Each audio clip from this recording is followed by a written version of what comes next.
So what if marriage isn't just a partnership? What if it's something way more profound?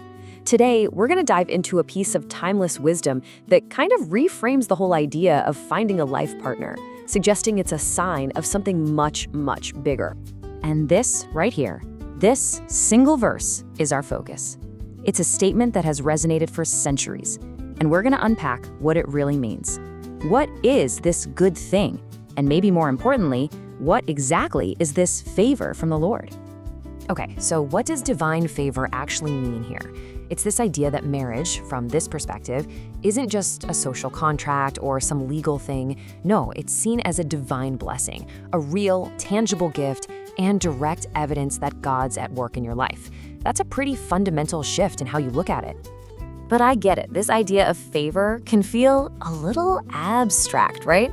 So to make it real, to make it tangible, let's jump into a story that shows us what this actually looks like in practice. So our story starts with this guy who, from the outside looking in, he had it all figured out. He was disciplined, super dedicated, built a successful career, and was hitting every single goal he set for himself.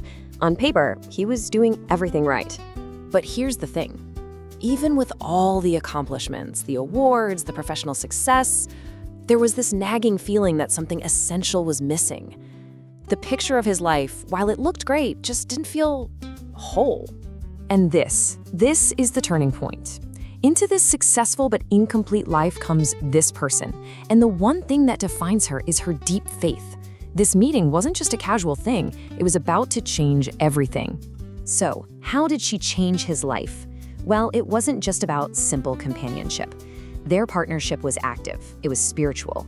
She encouraged him in his faith, she challenged him to become a better person, and crucially, she was right there with him, praying through the tough times. This was partnership on a whole other level. And you gotta understand, this wasn't some overnight thing. It was a journey. It started with years of him searching and feeling that incompleteness. Then came that pivotal meeting, and then years spent building this deep, meaningful partnership together. So, fast forward a few years. After all this has happened, someone asks him this simple but really profound question. Now, think about what they probably expected him to say. His successful business, his house, his long list of achievements. They were basically asking him to name the peak of his success.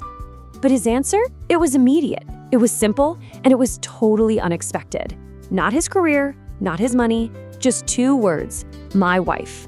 The single greatest blessing in a life that was already full of them. And his explanation, man, it gets right to the heart of what we're talking about. He directly connects her being in his life to that concept from our opening verse. She wasn't just an addition to his life. Her arrival was the moment he actually felt, tangibly, what he understood to be divine favor. See, that story just perfectly illustrates the core idea here. His answer wasn't about being lucky, it was about favor. So let's break that down. What's the real difference between the two? The idea is that a partnership like this does something pretty amazing. It multiplies grace. It's not a zero-sum game. It creates this spiritual synergy where two people together can reach a level of spiritual strength and encouragement that would be totally impossible on their own. So how does that whole multiplication of grace thing actually work? Well, it's kind of like a repeating cycle. It all starts with a shared foundation, right? And from there, it becomes this dynamic of mutual support. One person lifts the other up when they're weak, prays for them when they're down, and is always there to remind them of their shared beliefs. It's an active, ongoing thing. And this right here gets to the heart of the argument. Luck is something that just happens. It's random, a fortunate accident. But favor, in this context, is completely different. It's intentional. It's a deliberate gift, a purposeful blessing. One is by chance, the other is by design. So now, when we circle all the way back to our opening proverb, the words just carry a totally different weight, don't they? After hearing the story and understanding the principle, finds a good thing isn't just about finding a nice person, and obtains favor isn't just about getting lucky. It's talking about a deep, transformative, and truly divine blessing. And all of this leaves us with a final, powerful question. We've seen the principle, we've heard the story.